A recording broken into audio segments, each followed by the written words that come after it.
Sheshe ngasesola neshesha phara umthakathi uveza ukuthi uJulius Malema akuyena owakuleli futhi lokho kufakazela ngisho naye izenzo kuningi nje akuvezile uphara umthakathi ngoJulius Malema noma ungozi bakhe lapha uJulius Malema singena khona amagama haphane uMalema ubufakazi bokuthi kuyingozi kangakanani ukufuya umuntu okufika kulelizwe. uMalema phela kuyena wakulelizwe. Inzalo yakhe imvelaphi yakhe akuyona yakulelizwe. uMalema uzwazi ukukhulela kulelizwe ekubeni abazali bakhe kungabona bakulelizwe.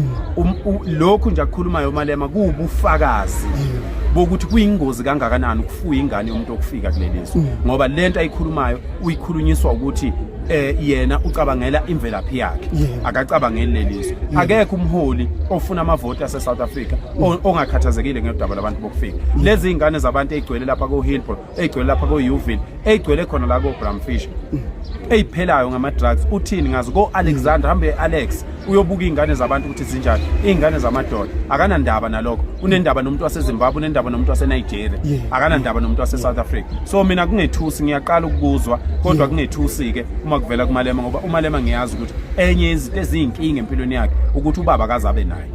So into yokubaluleka kwezwe akakwazi. Uwazi ukubaluleka kwezwe ngokwengxoxo zepolitiki nezinto ezikhulunywa ngokwepolitiki. Ukube abantu abasebenza ipolitiki izwe balithanda ngempela ngabe izwe kade lalungu, ngabe kade umhlaba wabuyela kubantu. Lokhu ukuthi balithanda izwe nokuthi balwela izwe kusemlonyeni kuwo, akukho ezenzweni.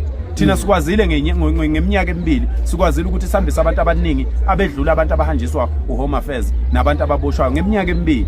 So kwenzeka kanjani ukuthi thina singabantu phaka singenayo ngisho ibudget sikwazi ukwenza into enkulu kangaka? So mina ngiyamxolela loyo ngoba vele uye ejele ngoDisemba manje vele ufuna ukuhamba nami, ufuna ukuhlala nami ejele kushuthi ke bomfuna ucele kupresident amzameke angibophele ukuthi ke ngiyohlala naye lapha sixoxe ukuthi awunkokheli awusekunjalo uyabo. Akungethusi lokho ngoba vele umuntu ngisho ukuthi uyamlalela uyambotha umuntu osegive upile. Uthi uyabenyanya belungu ukuthi ingane zakhe ifunda nabelungu. Uthi uyabanyanya belungu ufuna ukuthatha umhlaba kodwa yena uhlala endlini yomlungu.